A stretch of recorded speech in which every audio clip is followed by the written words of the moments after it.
Have you ever come home from a perfectly normal social gathering, dropped your keys on the table, sat on the edge of your bed and thought, why do I feel like I just ran a marathon? Nothing dramatic happened, no arguments, no awkward moments. People were nice, conversations were fine, and yet your body feels heavy. Your mind feels foggy, and the idea of replying to one more message feels impossible. If that sounds familiar, you are not broken, antisocial, or secretly rude.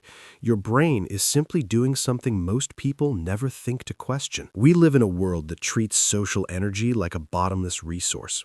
If you feel drained after talking to people, the unspoken assumption is that something must be wrong.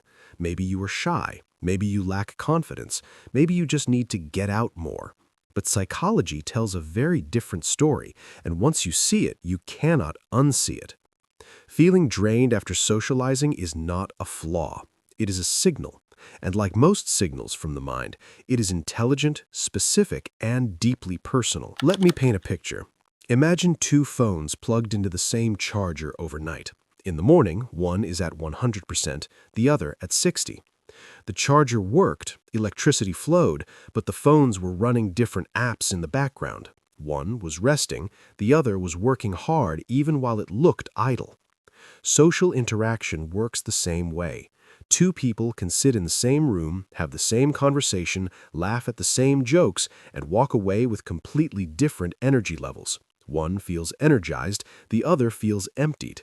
Not because one enjoyed it more, but because one's brain was working overtime in ways no one could see. If you feel drained after socializing, your brain is often processing more layers of information than the average person.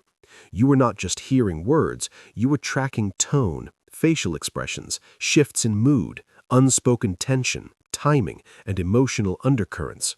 Your mind is running multiple tabs at once.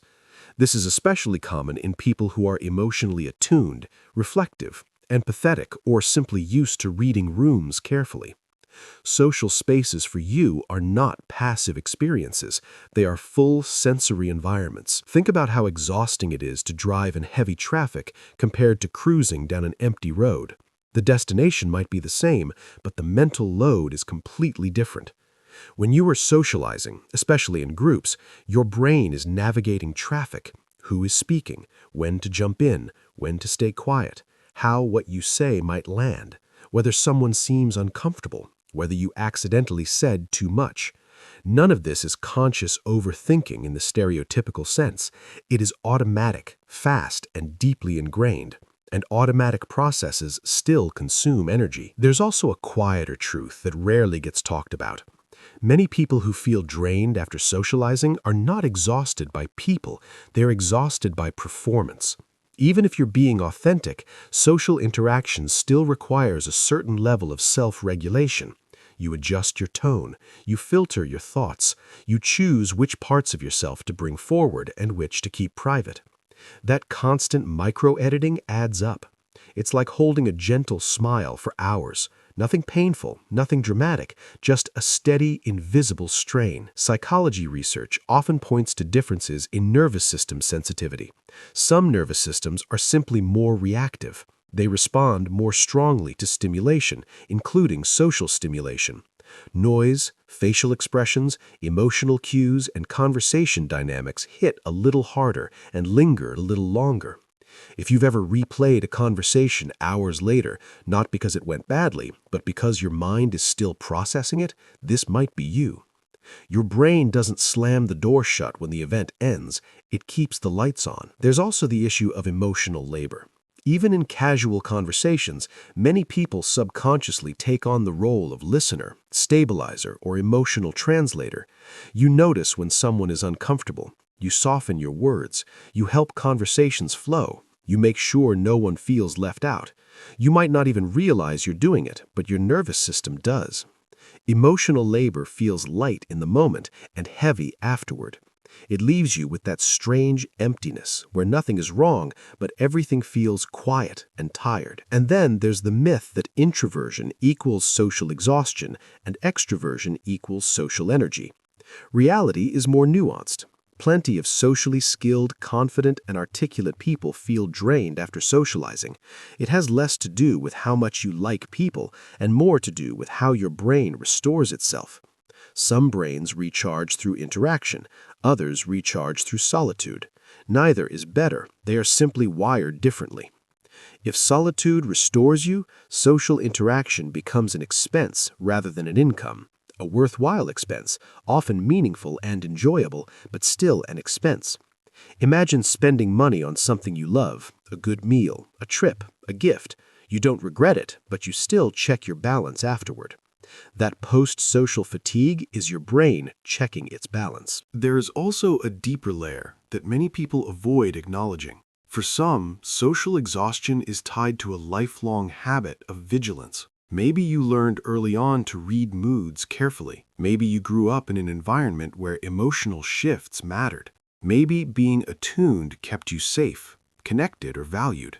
Over time, that attunement becomes automatic. You walk into a room and your nervous system scans before your conscious mind catches up. That kind of awareness is powerful, but power consumes energy. What makes this especially confusing is that social exhaustion does not always correlate with negative experiences. You can have a wonderful time and still feel wiped out. That contradiction often leads people to question themselves. If I enjoyed it, why am I tired? The answer is simple and strangely comforting. Enjoyment and effort can coexist. Pleasure does not cancel energy expenditure. There is also a cultural layer at play. We live in a time that celebrates constant connection, group chats, social events, networking, being reachable. When your system does not thrive on constant interaction, it can feel like you're out of sync with the world. But psychology is clear on this. Human brains are diverse. There is no universal social battery. Some last longer,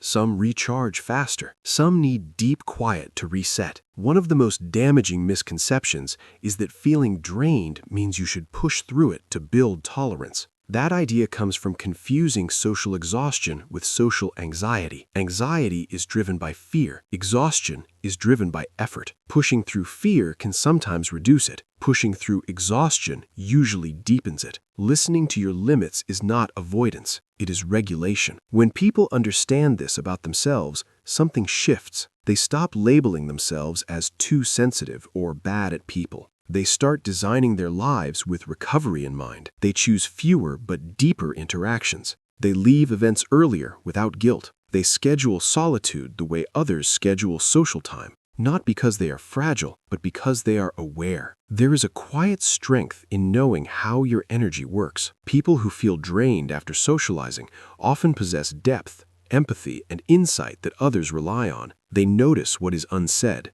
They feel emotional texture. They bring presence rather than volume. The cost of that depth is energy, but the value is connection that actually means something. If this is you, there is nothing to fix.